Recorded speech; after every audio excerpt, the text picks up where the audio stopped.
Dubbi waaqayyooti. Waaqayyootu jaakketaa kiyya naa fidaa jedhe kabboortaa. Waaqayyootu jaakketaa kan koo naa fidaa jedhe moo Phaawulos? Dubbiin namaa sagalee waaqayyoo keessa ni jirti? Dubbiin namaa sagalee waaqayyoo keessa ni jiraa? Eeyyee. Maaliif jira dubbii sagalee waaqayyoo keessa? Injiru as keessa. Namatu barreesse kan keenya kan keessa. Namatu beekee barsa waaqayyoo gabbu'een barreessu akkas hin jenne. Waan namni barreesse san keessa dubbii namaati moo dubbii waaqayyooti? Dubbii waaqayyooti. Ayyee wangeela Ximooxeesuma isa duraan haabani lakkoofsa takka.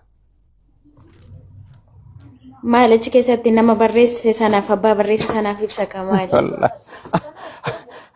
Dubbiin namaa as keessa dubbiin Phaawulos as keessa ni jirti moo hin jirtu? Ela hundi isaayyuu hiikaa qaba sini. Aboo hiikaa qaba sini jedhan boqonnaa tokkorraa fudhatanii gara boqonnaa biraatiin darbina. Boqonnaan tokkorra yoo jaakketaa fayyadii isaanaa fidaa kan jedhe san dubbii waaqayyooti moo dubbii namaati?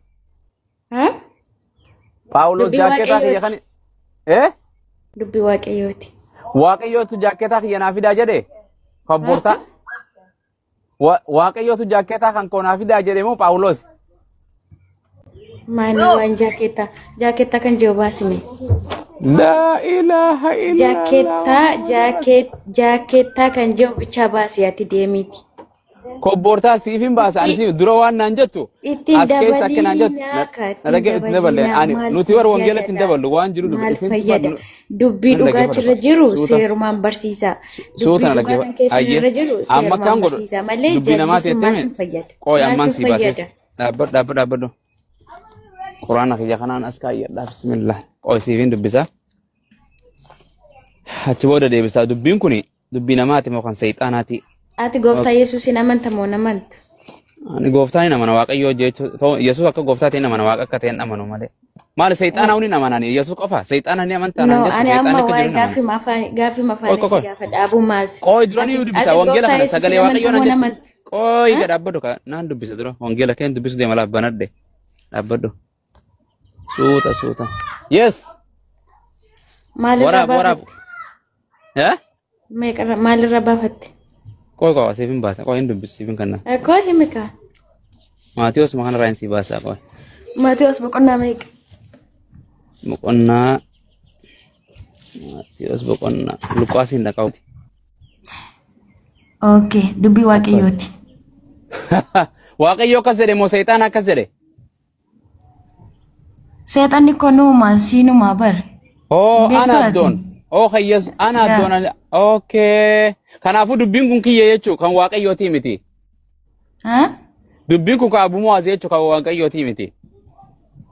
Ela warruma akka keessanitu gooftaa Yesuusini otoma gumatti gooftaa ta'uusaa warra otoo beektanii. No sanin jen. Lattu to. Asaggeeffadha. Wangeelli kun guutuun sagalee waaqayyooti naan jette. Dubbadhe kaayetaniyyuu sinillee dubbadhu. Gooftaa Yesuusin otoma dhugumatti waaqa ta'uusaa ilma abbaa ta'uusaa otoma beektanii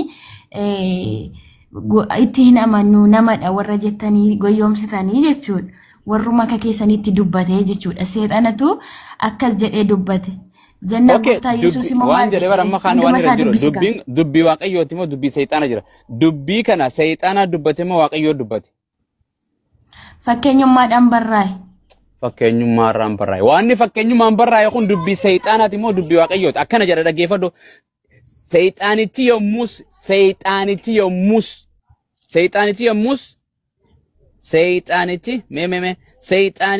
yommus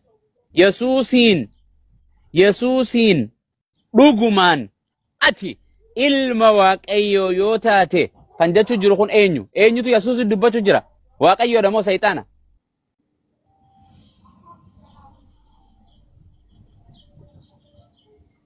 Lattu gaduma siibse jiram. Seexanicha maaliif akka inni qore? Eenyutu seexana Yesuus qore? Eenyutu iddoo qoraa? Stay here, don't go anywhere. Eenyutu Yesuusin dubbachuu jiran siin jedhe iddoo gartee Yesuus itti qorame sanitti? Abu Maaz. No.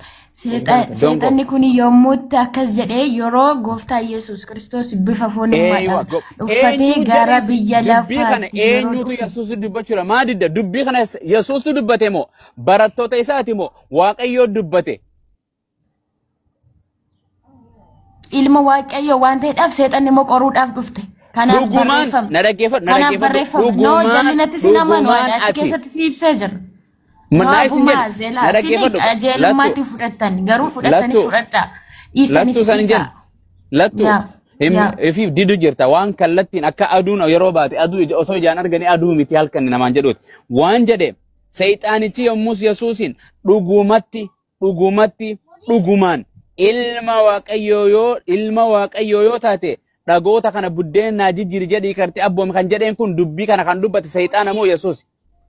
Asuma gadi si barraa'ee si ifee jira hunduma isaa dubbisee hafixuun jedheen immoo. Anta akkitti kanaan si gaafadhe bar boqonnaa lakkoofsa Maatiyos boqonnaa 4 lakkoofsa 3 kanaan si gaafadhe dubbii kana kan dubbate Yesuusitti eenyutu Yesuusin qoruu ture waaqayyoodha moo seexaana? Gaafa yeroo kam akka gooftaa Yesuusiin gara fannootti kan dhiyeesse eenyu hin beektu ati? Karaa dalgaatiin an mattumayyuu Abu Maaz karaa dalgaatiin si fudhadhaa malee karaa dalgaatiin namaan Yesuus Kiristoosin ijoolleen asii daa'imna xinqoo jette atiis hin deebistu. Yes.